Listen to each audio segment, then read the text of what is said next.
የሌሊቱ ፀሐይ በድንገት ወደ አውዳሚ የሲኦል እሳት ተቀየረ። የማይደፈረው ዓለም ላይ ወደር የለሽ የቴክኖሎጂ ጥግ ተብሎ ሲዘመርለት የነበረው የአየር መከላከያ ጋሻ ሰማዩን በሞሉት የሞት መልእክተኞች ፊት አቅም አንሶት ተንበረከከ። ቴል አቪቭ የመከላከያ፣ የኢኮኖሚ፣ የቴክኖሎጂና የዘመናዊ ተምሳሌት ከተማ ዛሬ በባለስቲክ ሚሳኤሎች የቁጣ ዝናብ ስር ወድቃለች። ይህ የሩቅ ዘመን ትንቢት አይደለም። ይህ አሁን በዚህ ሰከንድ በዓለማችን ላይ እየተፈጸመ ያለ የዓለም የታሪክ አቅጣጫ ለዘላለም ሊቀይር የሚችል እጅግ ዘግናኝ እውነታ ነው። ከ10 ዓመታት በፊት በስውር በእጅ አዙር እና በስለላ ሲካሄድ የነበረው የጥልቁ ጦርነት ዛሬ ጭንብሉን ገፎ ፊት ለፊት ወጥቷል።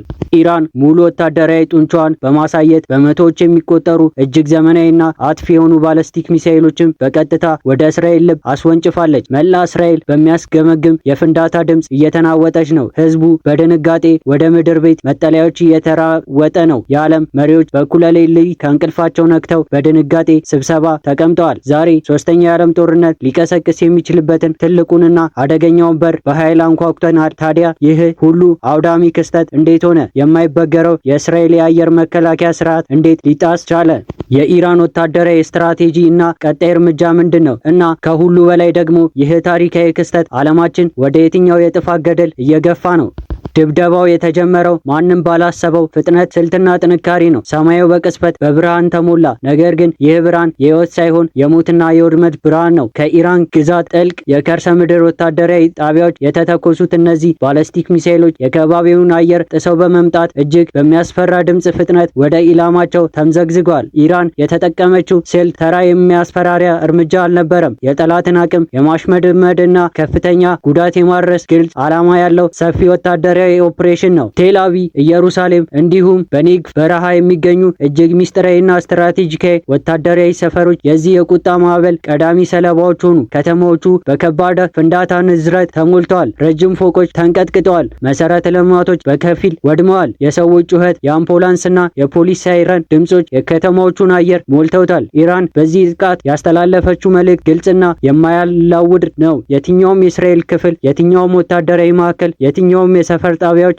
ከእጃችንና ከሚሳኤሎች አያመልጥም የሚል ነው። እስካሁን ድረስ እስራኤል በዓለም ላይ ካሉ ሀገራት ሁሉ በተለየ መልኩ እጅግ የተራቀቀ የአየር መከላከያ ስርዓት እንዳላት ስትኮራና ስታበይ ኖራለች። አይረን ዶም ለትናንሽ ሮኬቶች፣ ዴቪድ ስሊንግ ለመከላከል ርቀት ሚሳኤሎች እና አሮ 2 እና አሮ 3 ከባቢ አየር ጥሰው ለሚመጡ ባለስቲክ ሚሳኤሎች መከላከያ ተብለው በቢሊዮን የሚቆጠር ዶላር ፈሶባቸው የተገነቡ ናቸው። እነዚህ ስርዓቶች ማንኛውም አይነት ጥቃት አየር ላይ ለማክሸፍ የተሰሩ የማይደፈሩ የብረት ጋሻዎች ተደርገው ይታሰቡ ነበር። ነገር ግን የኢራን ወታደራዊ ስትራቴጂዎች የተጠቀሙት ስልት እነዚህን ወታደራዊ ስርዓቶች ከጥቅም ውጭ የሚያደርግ ቢያንስ ደግሞ አቅማቸውን እስከ መጨረሻው የሚፈትን ነበር። ስልቱ ሳቹሬሽን አታክ ወይም የማጨናነቅ ጥቃት ይባላል። በአንድ ጊዜ ከተለያየ አቅጣጫ በከፍተኛ ብዛት ርካሽ የሆነ አጥፍቶ ጠፊ ድሮኖችንና ክሩዝ ሚሳኤሎችን በማስወንጨፍ የእስራኤልን ራዳሮች አጨናንቋቸዋል። በመካከለኛው ስርዓቱ እነዚህም በመቶዎች የሚቆጠሩ ትናንሽ ኢላማዎችን በማደንና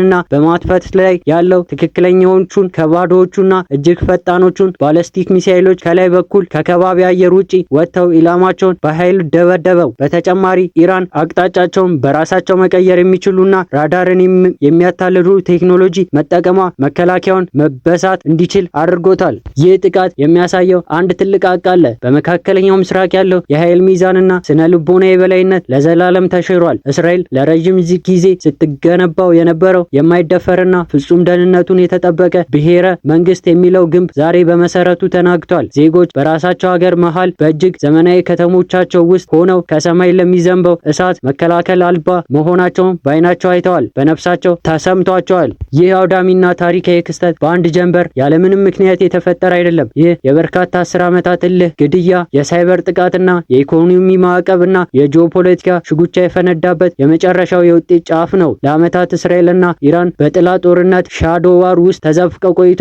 እስራኤል የኢራንን የኒውክሌር ፕሮግራም የህልውና ትልቁ ስጋት አድርጋ ስለምትቆጥረው ይህንን ፕሮግራም ለማስተጓጎል ያልፈነቀለችው ድንጋይ የለም። ከፍተኛ የኢራን የኒውክሌር ሳይንቲስቶች በጠራራ ፀሐይ በቴህራን ጎዳናዎች ላይ ተገድለውባታል። የኢራን የኒውክሌር ማበልጸጊያ ማሽኖች አውድማለች። እንዲሁም በሶሪያ በሊባኖስና በኢራቅ የሚገኙ የኢራንን ወታደራዊ አማካሪዎች እና የጦር መሳሪያዎች ማከማቻዎች በተደጋጋሚ በአየር ላይ ደብድባለች፣ አጋይታ ቆይታለች። በሌላ በኩል ኢራን በቀጥታ ወደ ጦርነት ከመግባት ይልቅ የተቃውሞ ዛቢያ አክሲስ ኦፍ ሬዚስታንስ ብላ በምትጠራው ሰፊ ኔትወርክ አማካኝነት እስራኤልን ስትወጋና ስታዳክም ኖራለች። በሰሜን በኩል በሊባኖሱ ሂዝቦላ፣ በደቡብ በኩል በጋዛው ሐማስና እስላማዊ ጂሃድ እንዲሁም በቀይ ባህር አካባቢ በየመኑ ሁቲ አማጺዎች በኩል እስራኤልን በየአቅጣጫው ከባ የእረፍት ጊዜ ነስታለች። ይህ ስልት የኢራን በቀጥታ ጦርነት ውስጥ ሳትገባ የእስራኤልን ኢኮኖሚ ጦር እና ስነ ልቦና እንድታደማ አስችሏት ቆይታለች። ነገር ግን የጨዋታው ሕግ እና የቀይ መስመሮች በቅርቡ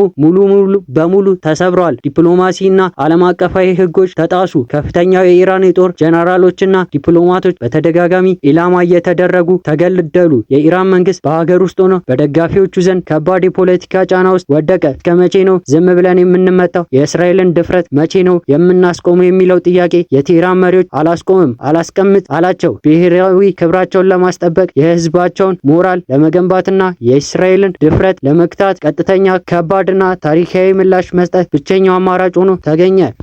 ይህ የባለስቲክ ሚሳኤሎች ጥቃት የኢራንን መሪዎች ትዕግስታቸውን ተሟጧል፣ ከዚህ በኋላ የምንታገሰው ነገር የለም ብለው ያወጁበት ተግባራዊ ደም አፋሳሽ መግለጫ ነው። ጦርነቱ ከተወካዮች እጅ ወስደው በቀጥታ የራሳቸውን ጦር፣ የራሳቸውን ቴክኖሎጂና የራሳቸውን መሬት ተጠቅመው ሜዳ ላይ አሰልፈው፣ ይህ ሁኔታ እጅግ አደገኛና መላው የመካከለኛ ምስራቅን እንደማያባራ እሳት የሚማግድ መሆኑን እያወቁ የህልውና የክብርና የኃይል ሚዛን ማስጠበቅ ጉዳዩን አድርገው ወስደውታል። ስለዚህ ጥቃት ስናወራ የጦር መሳሪያዎችን አቅም መረዳት እጅግ አስፈላጊ ነው። ኢራን የተጠቀመችባቸው የጦር መሳሪያዎች ተራ በየጓራው የሚሰሩ ሮኬቶች አይደሉም። እነዚህ አውዳሚ የቴክኖሎጂ ውጤቶች በከፍተኛ የምህንድስናና ጥበብ የተሰሩ ናቸው። ከኢባር፣ ከጂል እና ከኢማድ የተገኙት እነዚህ የባለስቲክ ሚሳኤሎች በመቶዎች የሚቆጠሩ ኪሎሜትሮችን አልፈው ተርፎም ከ1 ቶን በላይ የሚመዝኑ እጅግ አውዳሚ ፈንጂዎች ተሸክመው ከአካባቢ አየር ጥሰው በመውጣት ወደ ጠፈር ይጠጋሉ።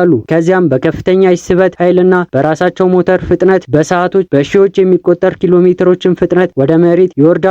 በዚህ ፍጥነት የሚመጣውን አካል ራዳር አይቶ ተንትኖ መከላከል ሚሳኤሎችን ልኮ ለማክሸፍ ያለው ጊዜ በሰኮንዶች የሚቆጠር ነው። አንዳንዶች የኢራን ሚሳኤሎች እስከ 2000 ኪሎ ሜትር እና ከዚያ በላይ የመጓዝ አቅም አላቸው። ይህ ማለት ሙሉ የእስራኤል ግዛት ከጫፍ እስከ ጫፍ እንዲሁም በመካከለኛው ምስራቅ፣ ባህሬን፣ ኢራቅ፣ ዩኤስ ያሉ የየትኛውንም የአካባቢ የጦር ሰፈሮች በኢራን ቀጥተኛ የጥቃት ክልል ውስጥ ገብተዋል ማለት ነው። እነዚህ ሚሳኤሎች ኢላማቸውን ሲመቱ የሚያደርሱት ውድመት በቀላሉ የሚገመት አይደለም። አንድ ሚሳኤል ብቻ አንድ ግዙፍ ህንፃ ሙሉ በሙሉ ወደ አመድነት የሚቀይር፣ ሰፊ ወታደራዊ ካምፕን የማጋየትና የአውሮፕላን ማረፊያ መንገዶችን የማፈራረስና በመቶዎች የሚቆጠሩ ሰዎችን ህይወት በቅስፈት የመቅጠፍ አቅም አለው።